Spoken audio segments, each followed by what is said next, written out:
గోవిందపదం. ఈ పుస్తకం www.lordofsevenhills.com అనే వెబ్సైట్ నుంచి డౌన్లోడ్ చేసుకోవచ్చండి. ఫ్రీగా డౌన్లోడ్ చేసుకోవచ్చు. విశ్వపతి గారు రాశారు ఈ పుస్తకాన్ని. ఈ పుస్తకం ఎక్కడైనా ఎవరైనా ఎప్పుడైనా వినొచ్చు, చదవచ్చు. నియమ నిబంధనలు ఏమీ లేవండి. మొదటి అధ్యాయం. అదివో అల్లదివో శ్రీహరివాసము. తిరుమల ఆ పేరు తలుచుకుంటేనే ఒళ్ళు పులకరిస్తుంది. శ్రీనివాసుడు ఆ పేరు మదిలోకి రాగానే ఒళ్ళంతా ఒక అద్భుత ఆనందంతో నిండిపోతుంది. ముందు ఆనందం, తర్వాత భక్తిభావం. భక్తులందరికీ ఇది అనుభవైక్యమైన వైద్యమే. శ్రీ వెంకటేశ్వర స్వామి వారిని తలుచుకోగానే మనం మాటలలో వర్ణించలేని దివ్యమైన ఆనందం కలుగుతుంది. తిరుమల కొండలన్నీ మన మనస్సులో దివ్య రూపంలో కనిపిస్తాయి. ఒళ్ళంతా పరవశిస్తుంది. ఆ స్వామి గురించి మనకు జరిగిన అనుభవాలన్నీ ఒక్కసారిగా గుర్తుకు వస్తాయి. ఇదే ఆ స్వామిలో అలౌకికమైన ఆకర్షణ.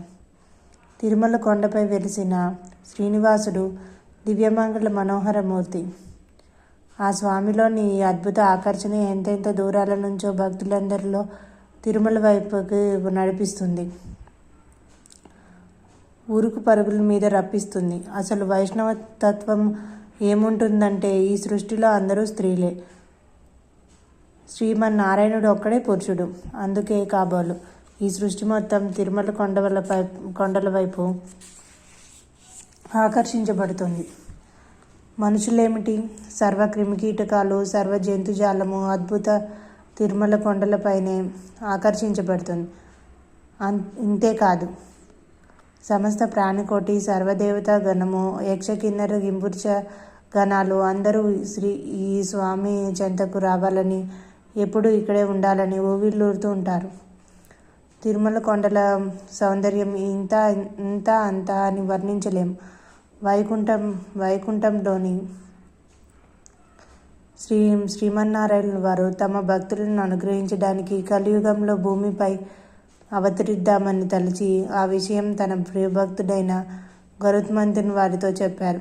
అప్పుడు గరుత్మంతుల వారు వాయువేగంతో భూలోకానికి వచ్చి భూలోకమంతా శ్రీమన్నారాయణుడు నివసించబోయే స్థలం ఎంత పవిత్రమైనదై ఉండాలి, ఎంత అద్భుతమైనదై ఉండాలి. గరుత్మంతుల వారు అంతటి దివ్య ప్రదేశం కోసం ఎన్నో కొండలు, గుట్టలు, నదీ పరివాహక ప్రాంతాలు, సముద్ర సమీపంలోని అత్యంత అద్భుత ప్రదేశాలను చూశారు. కొన్ని ఎంతో అద్భుత ప్రకృతి సౌందర్యానికి ఆలవాలమై ఉన్నాయి. కానీ ఏదో లోటు కనిపిస్తుంది. మళ్ళీ వెతకడం కొనసాగించాడు. ఆ విధంగా భూలోకమంతా విహరిస్తున్న గరుత్మంతునికి ఏ ప్రదేశమో శ్రీమన్నారాయణుల వారి దివ్యధామానికి